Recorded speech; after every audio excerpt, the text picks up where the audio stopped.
बिस्मिल्लाहिर्रहमानिर्रहीम। अस्सलाम वालेकुम बच्चों, आप लोग सब खैरियत से होगे। हमने लास्ट लेक्चर में वाटर लॉगिंग का कुछ इनिशियल पोर्शन डिस्कस किया था।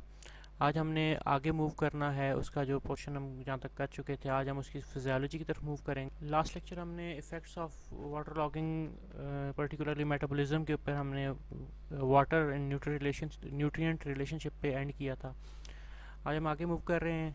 Effect of water logging on hypoxia and anoxic conditions में जो क्रिएट होती हैं वाटर लॉगिंग के दौरान, उनके बारे में थोड़ा डिस्कस करेंगे। और आज आगे सारी फिजियोलॉजी हाइपोक्सिक और एनॉक्सिक स्ट्रेस की आ रही है।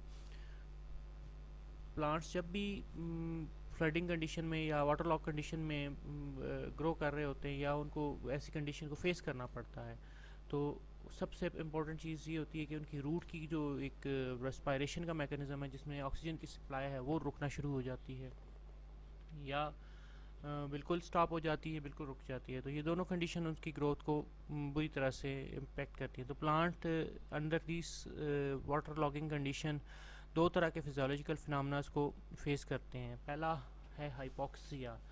हाइपोक्सिया वो कंडीशन होगी जिसमें ऑक्सीजन डेफिशिएंसी हो जाती है प्लांट के टिश्यूज़ के अंदर, जो उसके एक रिक्वायर्ड लेवल उससे ऑक्सीजन का लेवल कम हो जाता है। दो कि ऑक्सीजन प्रेजेंट रहती है लेकिन सफिशिएंट अमाउंट ऑफ ऑक्सीजन की सप्लाई नहीं होती हाइपोक्सिया कंडीशन में। एंड सेकंड है anoxia, total absence of oxygen in plant tissue, जिसमें टोटली ऑक्सीजन जो होगी वो ख़त्म हो जाती है, उसका कोई सोर्स बाकी नहीं रहता, और जो ऑलरेडी होती है उसमें वो प्लांट के सेल्स कंज्यूम कर चुके होते हैं। तो ज़ीरो ऑक्सीजन कंडीशन जो होती है वो उसकी एनॉक्सिया कंडीशन कहलाएगी।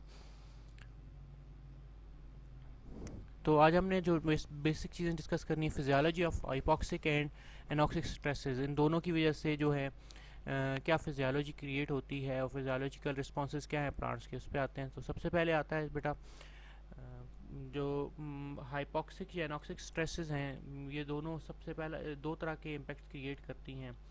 पहला ये कि जब शॉर्टेज हो जाती है, बिल्कुल एब्सेंस हो जाती है ऑक्सीजन की, तो प्लांट्स जो हैं वो अपने जो सेल्स का मेटाबॉलिज्म है, एंटायर सेल्स का मेटाबॉलिज्म, उसको उन्हें रीअरेंज करना पड़ता है।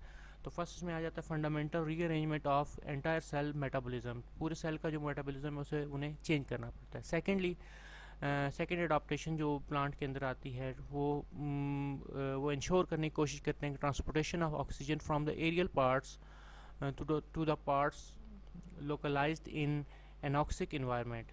तो जो एनॉक्सिक ज़ीरो ऑक्सीजन वाले इन्वायरमेंट में, जैसे रूट्स हैं जहाँ पे बिल्कुल ऑक्सीजन की एक लेवल आता है कि सप्लाई ज़ीरो हो जाती है, तो उनकी सप्लाई के लिए एरियल पार्ट से ऑक्सीजन की ट्रांसपोर्ट की जाए। तो ये उसकी अडॉप्टेशन है जो फिजियोलॉजिकली चेंजेस आती हैं।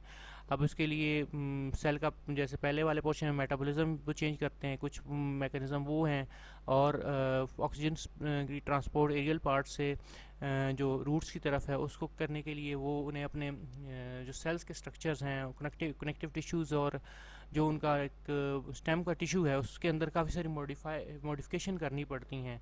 तो उसमें सेल की जो एक मॉडिफिकेशंस आ जाती हैं, ये भी उनकी एक फिजियोलॉजी का पार्ट होगा। तो इनको आगे हम डिटेल में डिस्कस करते हैं कि फिजियोलॉजिकल जब कंडीशंस आती हैं तो वो किस तरह फिजियोलॉजिकली रिस्पॉन्स किस तरह करते हैं प्लांट्स हाइपोक्सिक और एनॉक्सिक स्ट्रेसेस को। तो सबसे पहली इस पे है बेटा फ्लडिंग, एंड जब होती है तो फ्लडिंग में एथलीन या एथाइलिन प्रोडक्शन जो है, ये इसका एक इम्पॉर्टेंट रोल है। Change in the energy metabolism, और साथ ही उसके एन एरोबोसिस इंड्यूस प्रोटीन्स आ जाती हैं। एक नई टाइप की, जैसे हमने हीट शॉक प्रोटीन पढ़ी थी, तो यहाँ पे एक नई टाइप की प्रोटीन हैं जो इस स्ट्रेस कंडीशन में आती हैं, ANPs, उनका जिक्र होगा यहाँ पे। और उसके बाद third one and last one जो हम डिस्कस करेंगे वो biochemical changes induced by flooding है। ये तीनों चेंजेस इसमें आते हैं।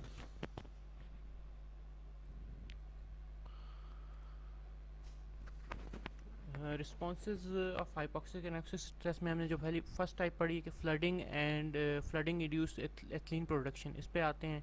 तो वो क्या इम्पेक्ट करती है एथलीन की प्रोडक्शन ड्यूरिंग फ्लडिंग, क्या करती है प्लांट के अंदर, क्या चेंजेस लेके आती है। उसमें पहला है डेवलपमेंटल चेंज, एक आता है कि डेवलपमेंट ऑफ एरन कायमा टिश्यूज़ बनना शुरू हो जाते हैं, यानी कि उसके जो स्टेम पोर्शन है उसके अंदर एक मॉडिफिकेशन आती है जो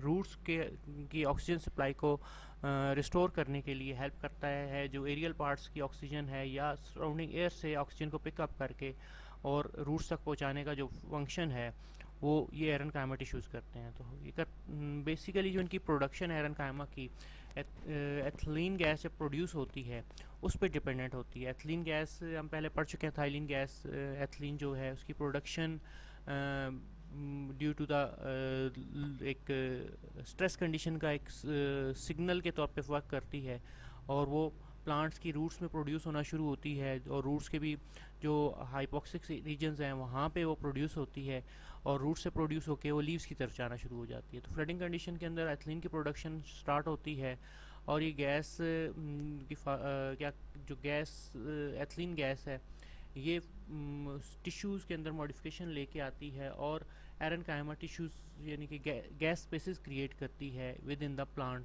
पार्ट्स। और प्लांट पार्ट्स पर्टिकुलरली कहाँ कहाँ ये एरनकाइमा आते हैं, रूट्स के अंदर एरनकाइमा आते हैं जो थोड़ी सी बिल्कुल सॉइल्स के साथ रूट्स मौजूद होती हैं, यानी कि एडवेंटिशियस रूट्स वगैरह, उनमें ये एरनकाइमा टिश्यूज़ प्रोड्यूस हो जाते हैं। राइजोम स्टेम्स जो होते हैं उनमें ये एरनकाइमा प्रोड्यूस होंगे, पेटियोल्स के अंदर प्रोड्यूस हो सकते हैं, लीव्स के अंदर। तो डिपेंडेंट होते हैं ये किस टाइप का वो प्लांट है उस पर डिपेंड करते हैं। एरनकाइमा को अगर डिफ़ाइन किया जाए तो aerenchyma are soft tissues with large intercellular spaces to provide low resistance internal pathway for the exchange of gases between the aerobic shoots and anaerobic roots। तो बेसिकली क्या है, लार्ज इंटरसेलुलर स्पेसेस होंगी जो provide करती हैं gas का की passage from the aerial part of the plant to the roots, या ऐसे पार्ट्स जो वाटर से बाहर होते हैं जिसमें एडवेंटिशियस रूट होती हैं तो कई दफ़ा वो सॉइल से बाहर होती हैं, उस टाइम के साथ एरियल पोर्शन में हो सकती है, एरियल रूट्स के तौर पर भी उन्हें कहते हैं, तो उनमें ये चीज़ें प्रोड्यूस हो सकती हैं। तो उनसे एरनकाइमा जनरेट होंगे। तो एरनकाइमा टिश्यूज़ प्रॉपर जो ग्रोथ है रूट्स की उसको इन्हांस करते हैं और उनकी जो सर्वाइवल है, उनकी सप्लाई जो है ऑक्सीजन की, वो उसको इंश्योर करते हैं। तो ये कुछ पिक्चर डायग्राम नज़र आ रही है। लाइसोजेनस एरनकाइमा है कि स्टेम्स के अंदर मॉडिफिकेशन आना शुरू हो जाती है और उसके अंदर जैसे राइट्स की रूट्स आपको नज़र आ रही हैं, राइट्स में नेचुरली उसमें एरनकाइमा स्पेसेस मौजूद होती हैं। नॉर्मल अगर ड्रेन सॉइल है, प्रॉपर ड्रेनेज हो रही है, उसमें कोई एक्स्ट्रा मॉइस्चर नहीं है, तो उसमें एरनकाइमा के टिश्यूज़ रूट्स में डीप लेयर्स तक नहीं गए होते और उनकी स्पेसेस जो होती हैं उनके टिश्यूज़ में ऑलरेडी वो एरनकाइमा स्पेसेस मौजूद होती हैं, लेकिन उनके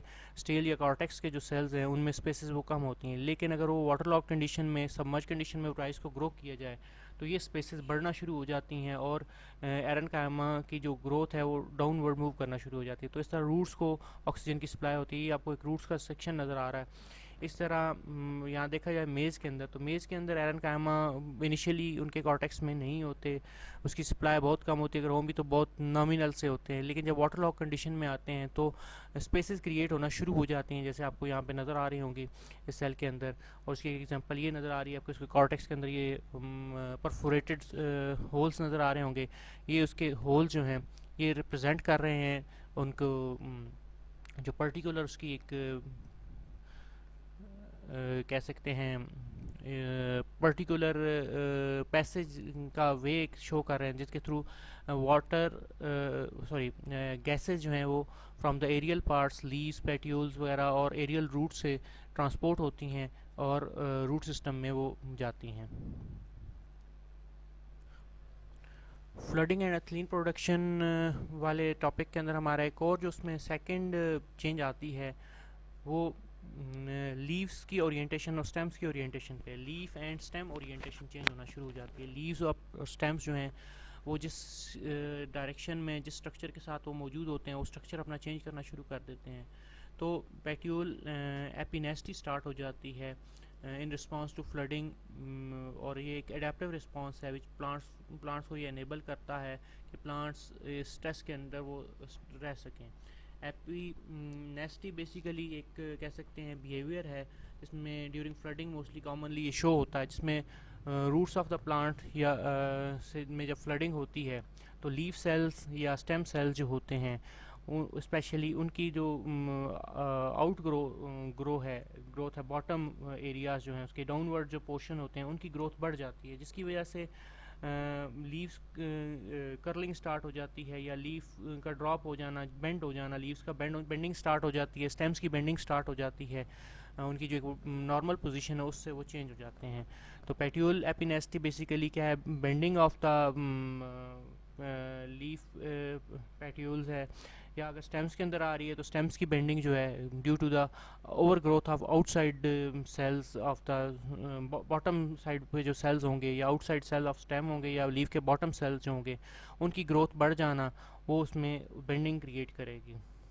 और एपिनेस्टिक रिस्पांस जो होता है ये भी एथिलीन प्रोडक्शन पे डिपेंड करता है। एथिलीन की प्रोडक्शन जो है उसे कंट्रोल करती है। एथाइलिन प्रोडक्शन जो है, एथिलीन प्रोडक्शन से ही शूट्स के अंदर ये, उनके सेल्स के अंदर ये बिहेवियरल चेंज आता है और वो उसे चेंज, उसकी ग्रोथ चेंज होती है। तो ये आपको एक पिक्चर नज़र आ रही होगी, अगर आप इसे गौर से देखेंगे तो इसमें आपको कुछ क्लियरली नज़र आ रहा होगा कि दो प्लांट्स हैं, एक कंट्रोल है जिसके ऊपर कोई फ्लडिंग स्ट्रेस नहीं है, और दूसरा जिसके ऊपर फ्लडिंग स्ट्रेस वगैरह अप्लाई की हुई है, लेकिन यहाँ पे वो 2,4-D की एप्लीकेशन के साथ वो उसे शो कर रहा था। सो प्लांट के ऊपर एक समझाने के लिए है कि एपिनेस्टी क्या है, कि इसके जो सेल्स की ग्रोथ है वो बढ़ना शुरू हो जाती है, और सेल अकामुलेट होना शुरू हो जाते हैं उनकी इस ग्रोथ की वजह से। ओवर ग्रोथ स्टार्ट होती है, ओवर ग्रोथ की वजह से वो डाउनवर्ड बेंडिंग स्टार्ट करते हैं, और ये आपको हाइपोनेस्टी है जिसकी वजह से अपवर्ड कर्लिंग होगी। हाइपोनेस्टी होगी तो अपवर्ड कर्लिंग होगी, लेकिन ये ड्राउट में नहीं होती। ड्राउट में एपिनेस्टी कंडीशन आती है जिसमें वो डाउनवर्ड कर्लिंग स्टार्ट कर लेते हैं, और इस तरह प्लांट का जो एक सर्वाइवल मैकेनिज़्म है उसको अवॉइड करना, ट्रांसपायरेशन को रिड्यूस करना, और बहुत सारे मैकेनिज़्म को वो कंट्रोल कर पाता है इस मैकेनिज़्म को अडॉप्ट करके। उसके बाद फ्लडिंग और एथाइलिन प्रोडक्शन में थर्ड कैटेगरी आती है फॉर्मेशन ऑफ एडवेंटिशियस रूट्स, या इसे हाइपरट्रॉफी इसमें आ जाती है। दो इसमें टर्मिनोलॉजीज हम डिस्कस करेंगे।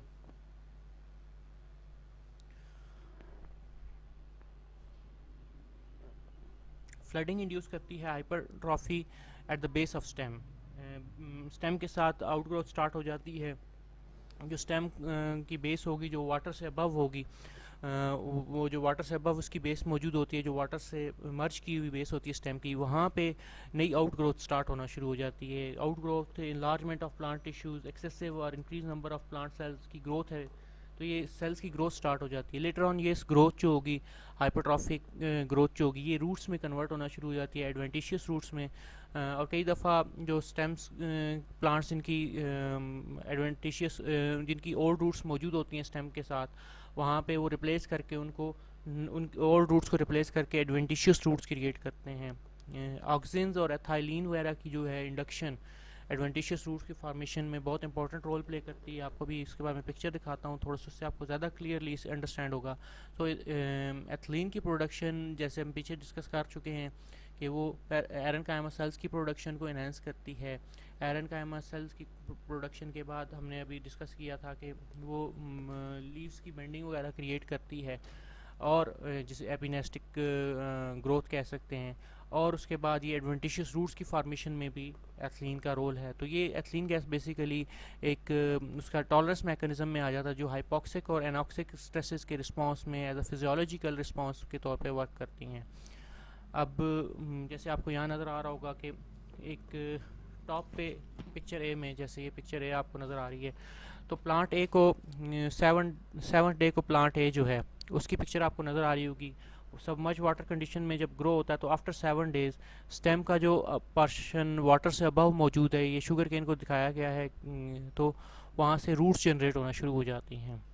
अगर हम आगे मूव करें 11th डे पे जाएं तो 11th डे तक वो ग्रोथ और इन्हेंस होती है, उसके फाइबर रस ग्रोथ सराउंडिंग में स्टार्ट हो जाती है, सराउंडिंग एरियाज में फाइबरस ग्रोथ स्टार्ट हो जाती है।